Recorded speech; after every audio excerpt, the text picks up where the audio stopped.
Welcome in, everyone. It is Friday. We have made it to weekend. Welcome into the Furniss Fast Lane, Facts Not Feelings, with the one and only Robin Wilson. Robin, how you doing, friend? I'm super. I'm glad that we all survived this week. 100%.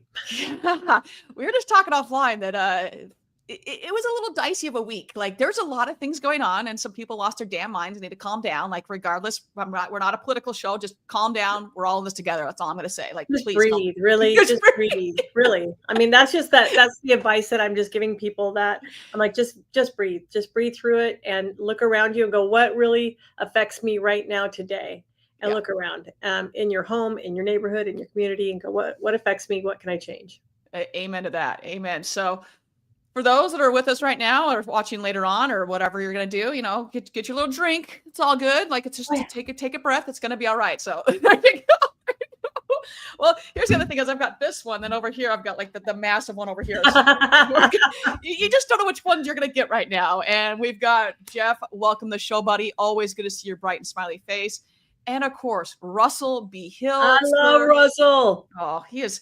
We were, Russell and I, Russell, it feels like it was yesterday, but I'm pretty sure it may have been a month at this point that we had a mutual client or mutual friend will say that I was like, oh my God, do you know Russell? And they're like, yeah, I know Russell. And so I think that's just everybody knows him because he's incredible. I'm going to go with that one. Incredible.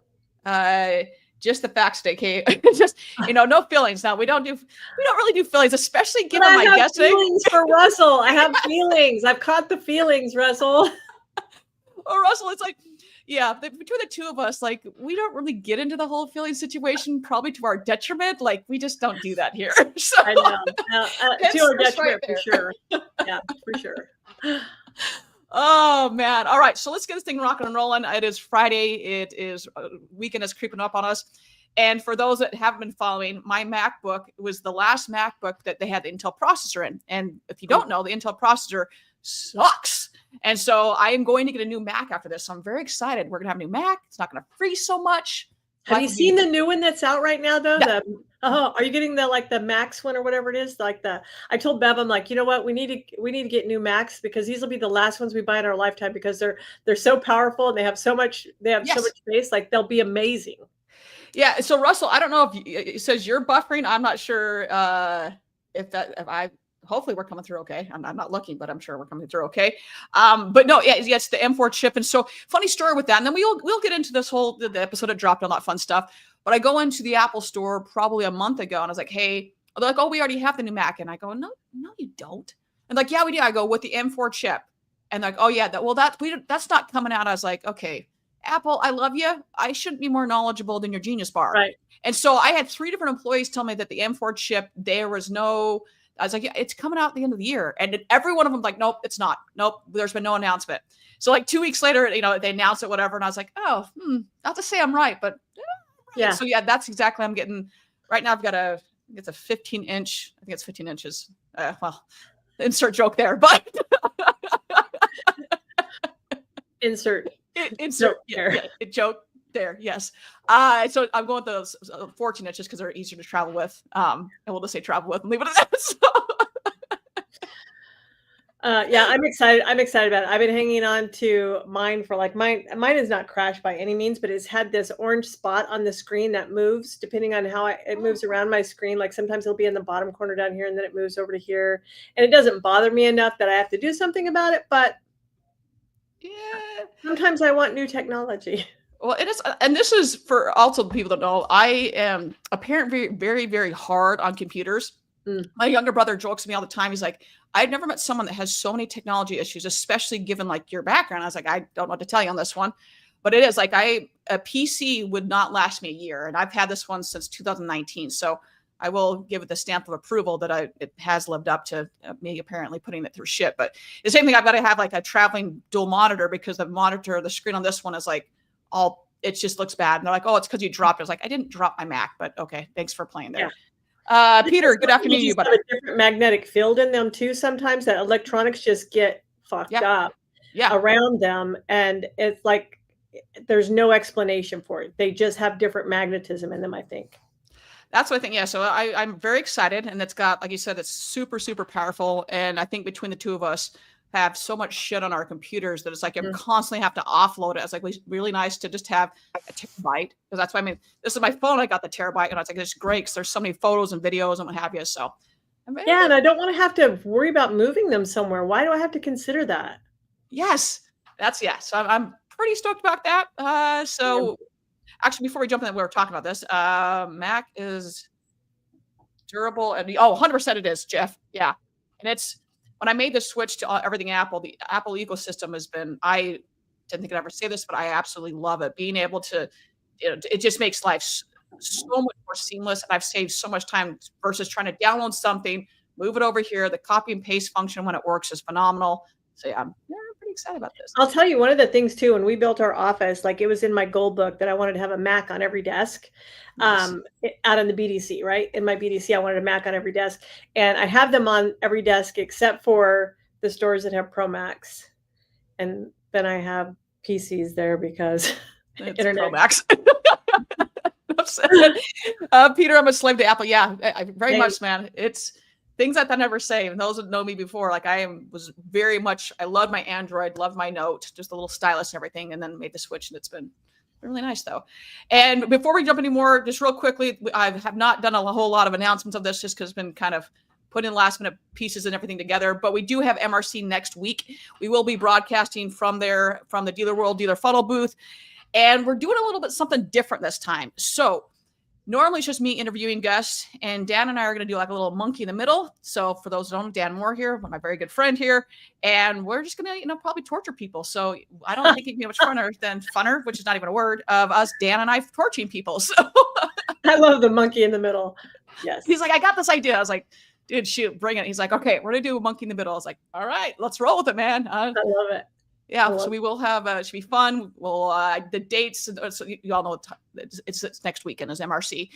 And then we'll most likely go in between the workshops, so we're not pulling away from the keynote. And yeah, just when you guys get there, we have signups and all that. We're just kind of doing it more free-flowing this year. So with that, let's jump into this episode here. Miss Robin here. We're talking all about social media. We were just talking, your social app is now live in the App Store and the Google Play Store, I believe, as well. So let's talk about this episode. We'll unpack it a little bit. What was one of your main takeaways from it? For me, main takeaway for that is that we all know that salespeople need to be generating their own first-party leads, and that the times have changed, right? How they find those friends and family, right? And that social media is the way that they. And I'm not even saying like I'm saying they should be. That's where they should be, because that's where all the people are. We can look around at every restaurant, every ball game, every whatever, and people are in their phone more than they are anywhere else. So if they're in the device and you're not in the device with them, then you're missing that. You're missing that mark really big. It's funny. The very first digital dealer I ever went to, and I want to say it wasn't that long ago, like 2015. And they just started rolling out social media classes of some sort, right? And the very first one that I went into, because at the time I was a social media manager at a dealership, and there was probably seating for 100, and there was probably only 30 people in there, right? Like it was that new that nobody knew what to do with it. And there was probably only 2 sessions on that agenda that year. By the next year, it was standing room only. Like that's how fast it had moved. It was standing room only in every session that had anything to do with social media.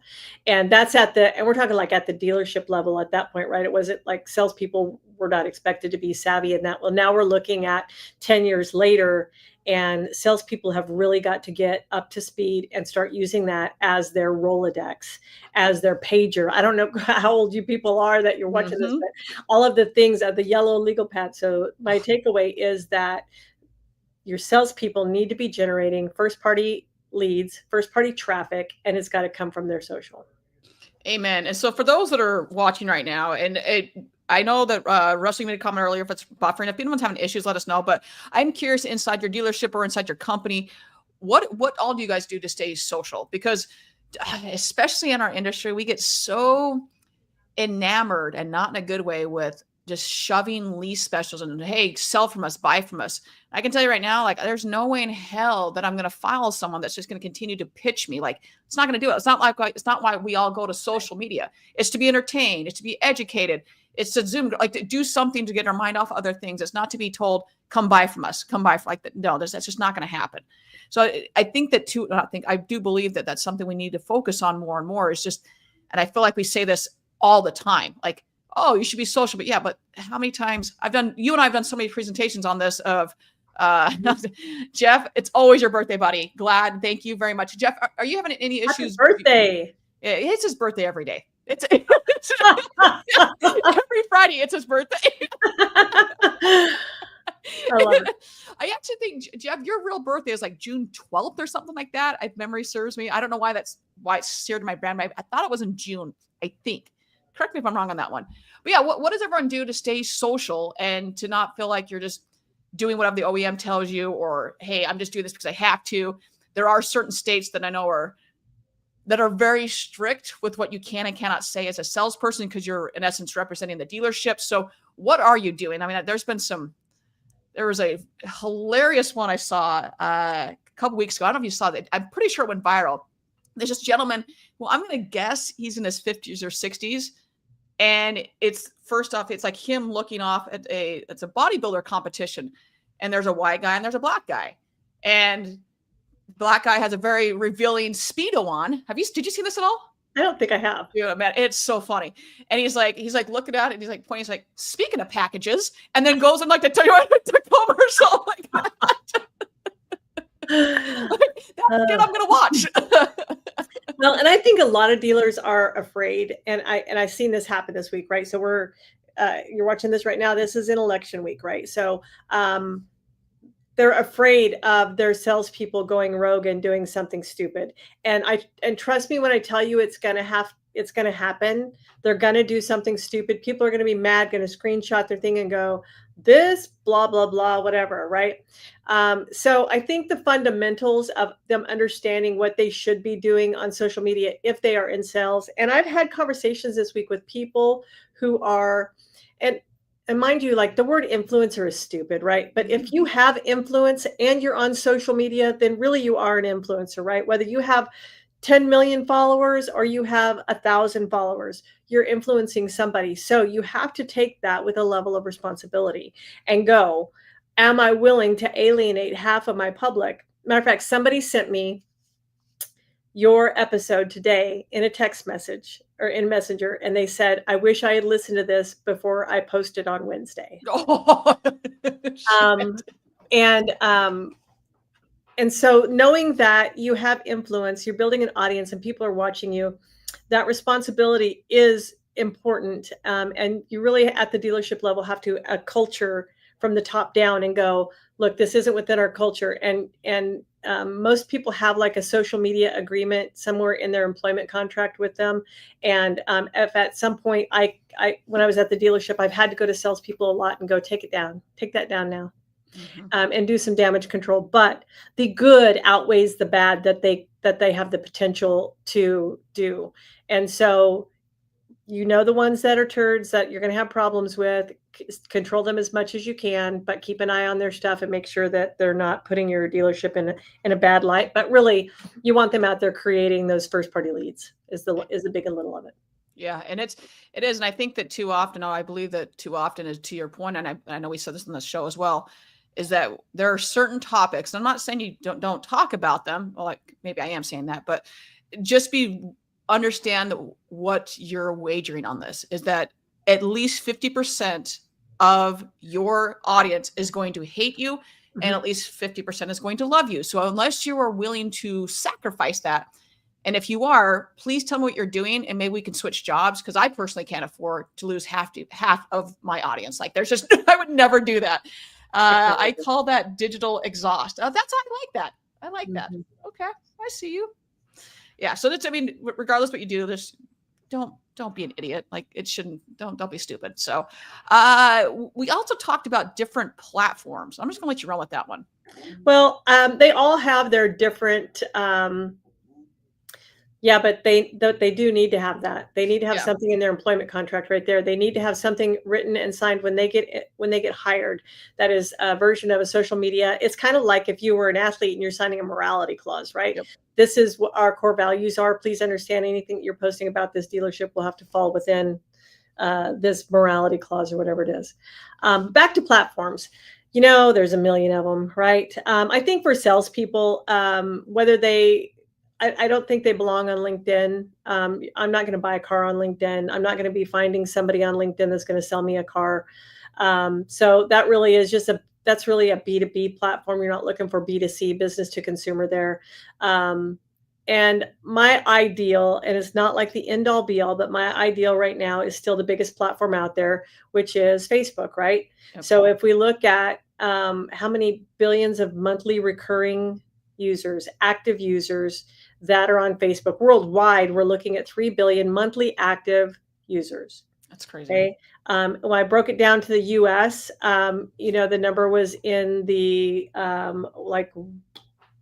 I forgot what it was. Honestly, I wrote it down somewhere because I was teaching a class on it the other day, but it was impressive. Still just in the US what that number was. And I want to say it was like maybe 1.7. So you can't ignore an audience that big, right? You just can't ignore it and go, oh, it's for the old people, or it's for nobody's on there anymore. They are on there. I promise you, those numbers are real. But I would probably look also at TikTok, right? So TikTok, whether it stays or it goes is yet to be seen. But because of the interest-based algorithm that TikTok has, they don't have to be following you to see your content. If they are interested in something you're putting out there, if you are using the right hashtags or the right words in there that will attract them into their feed, then TikTok, you're going to get a bunch more eyeballs on your stuff, whether these people are following you or not. So I would say those are probably number one, and number two, make sure, as everybody is saying right now, use videos, whether you use them in Facebook Reels, Instagram Reels, TikTok, YouTube Shorts, create those reels because they are really, really pushing those hard right now. So anything that you can do, whether you're on camera or you're off camera, do it. And I think I'm going to set up a workshop here at my office next week. I'm going to invite like 5 different car salespeople to bring one of their vehicles here because I have a big parking lot. And I'm going to do a workshop on how to actually take vehicle photos and how to do a solid walk around video. God, that was something we went on as well, as like, how do you stand apart from everybody else? Ashley DeBoer was on the show, God, probably like 6 months ago, and that she's a used car store. And she just goes, we went into how much time they spend just to get the photos, because the photos are so important. That's just their website. I mean, right. So yeah, that's a huge portion of it. But yeah, it is, we all know, like when we see that photo or that screenshot, whatever it means, we're going to stop scrolling. I do want to go back to, I don't know why it's coming up this way. It's unfortunately, not every dealer has a written and signed policy. It's a bit of a wild west. I don't disagree with that. Like, in fact, when I was in the store, they did not have a single social media presence or social media clause. And that happened to be in a state that was insanely strict. They had a DOT that really thought they were in Sierra. Like it was very, very difficult. Pretty much the point, like we pretty much had to tell all of our employees who stay off of social media, because the eyeballs were so on every store in the state that if you even mention price, if you mention anything that can be construed as, oh, you're the dealership, they will come back to you and they can shut you down.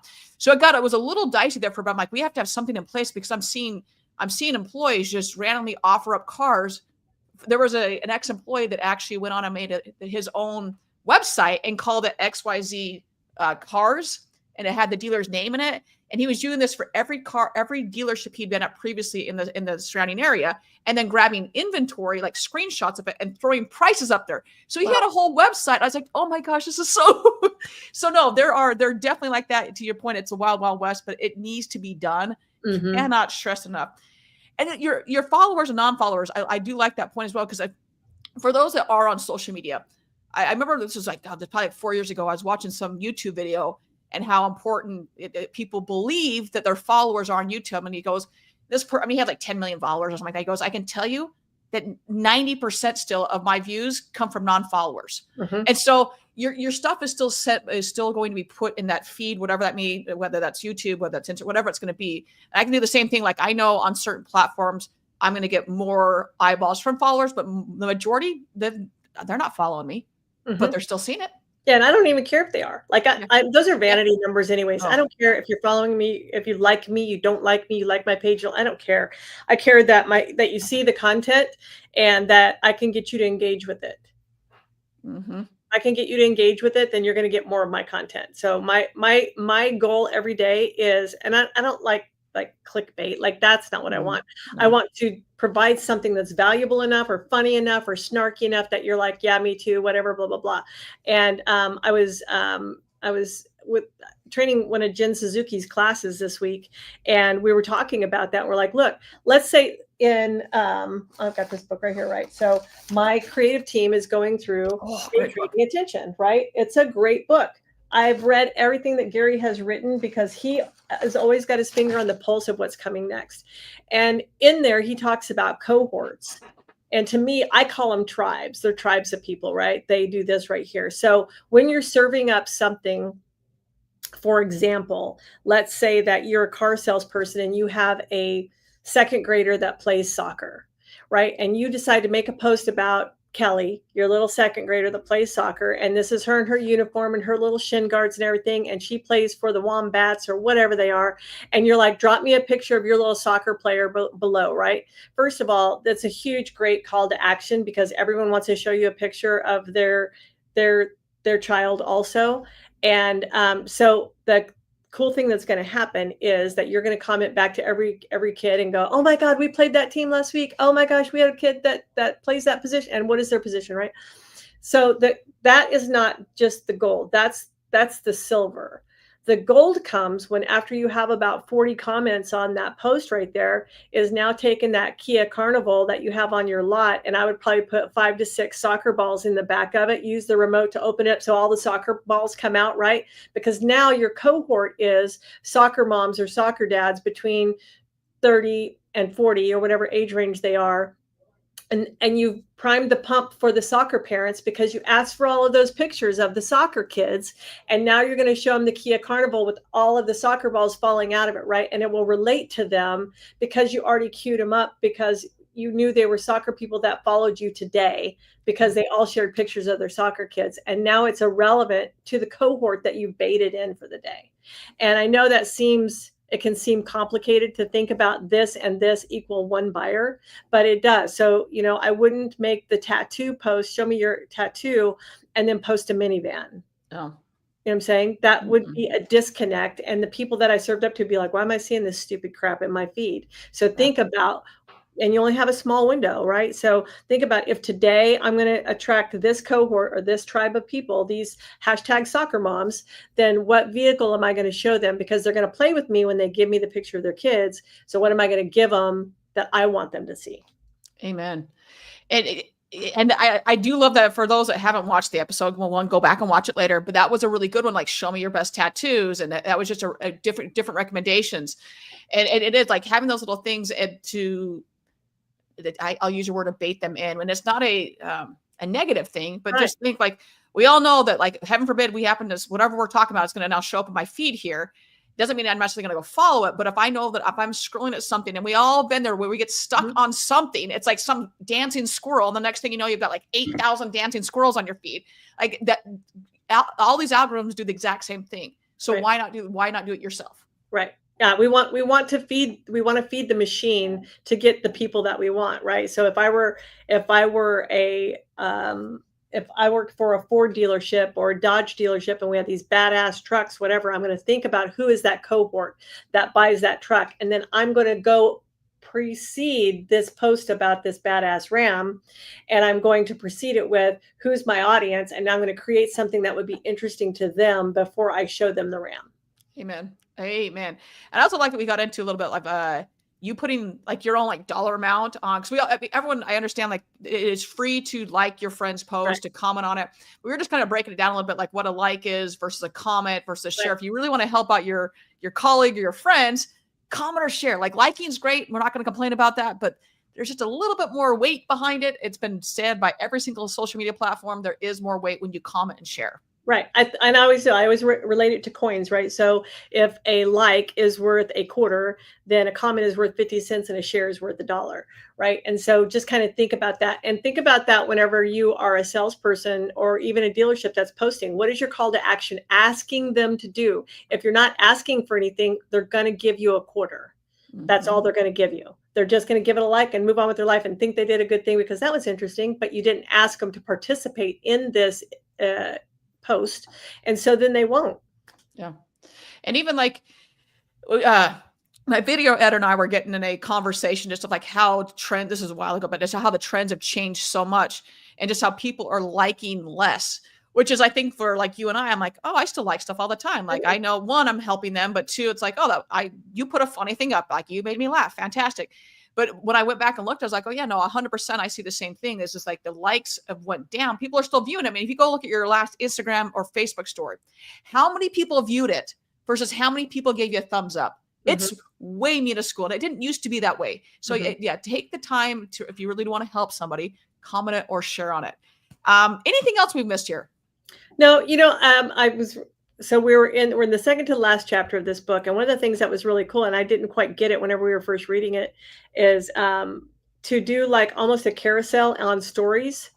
And it was so cool because he had this one description in there, and it was like tap to break the glass, tap to break the glass. And on stories, when you tap it, it takes to the next screen, to the next screen. Whereas on Instagram, you have to swipe. But on stories, you tap and it takes to the next one, right? And then you got to the end, and at the very end, it was like, hey, here's $100 off coupon code for XYZ because the glass finally broke. Yeah. And so think about those things whenever you're using stories, because they're so valuable. People like to consume in smaller and smaller and smaller and smaller bites. And pay attention to what the platform tells you. If they go, oh my gosh, you had 58 views on your last story, do you want to post another one? That's them telling you what to do to get more eyeballs on your stuff. They're telling you what to do. And so I thought that was kind of a cool little trick. Also, looping videos. Where it has long text on it. If you take a picture and put longer text on it and do a music overlay on it, and so it will just keep looping that music. And I know that it's just tricking the system, but it takes them longer than what the loop is. So if the loop is only like 5 seconds worth of music, but it takes them 10 seconds to read all that text, they're going to go through it twice, and that'll be 2 video views. So there are things like that you can kind of learn and go, this will help me a ton get more eyeballs on my stuff. Yeah, and that's one thing that like this was probably a while ago, but we started doing some of that as well. Like, or it sounds like they're still talking, but it cuts off, but it goes right into the other one. So you are looping as well. So they're going to watch it again because they're like, oh, what did she say? And they'll do it again. So we've done on a couple. I was watching a few that they did a really, really good job. I was like, oh man, like it just it's flawlessly flowing. That was a very difficult one for me to say right there. And yeah, so yeah, I'm all for. And I don't know, I ran into this last week. I think it was last week, where YouTube, I don't know if anyone's still watching right now or watching later. I mean, I am curious. YouTube extended their shorts to 3 minutes. Now, here's the caveat. This was happened like in October, but I was reading about it this past week that I tried to upload one that was like a little over a minute, and I ended up having to cut it down. And so I guess YouTube's saying that even if you do the 3 minutes ones, it's just out of the gate. There's some glitches. So I am curious if anyone has tried this yet. I know that YouTube is slowly rolling this out to every single account. Have you seen this yet? I haven't yet. I was just literally going to look because I have like I've been making sure that all of my shorts have been like at that 1 minute mark. Yeah. And so I will test it out because like I have some longer videos that I would love to put out there because I'm doing the daily or the weekly social media tips on the Social Grenade channel, and I was like, I'm having to make sure I've got them edited down to that 1 minute mark. So that will be huge if we can, because I've got more to say than just 1 damn minute. Well, and that's the other thing. So like, time. I tried uploading multiple different times. Like you have to have a 9:16, all that stuff. But I go every time I upload it, whether it's through the app, the YouTube Studio app, or the YouTube app, or on desktop, it doesn't recognize it as a short. And so what YouTube is saying is that if anything past will not be converted over to short, but anything new, once it is pushed to your channel, it's considered a short as long as it's under 3 minutes. Obviously, pay attention though, because if you're doing a 3 minute short, is someone really going to watch that? So just keep that in mind when you're doing it. Yeah. So I went down a rabbit hole the other day trying to figure this out. It's like, well, I can't get this to upload and blah. And I'll tell you, I measure all of my metrics, whatever, like, because I'm keeping track right now of like how many seconds that they're watching. Like I'm tracking all of the metrics on it right now for my shorts. So mind you, they're only a minute long, and it's like there may be that they're watching 7.5 seconds. Yep.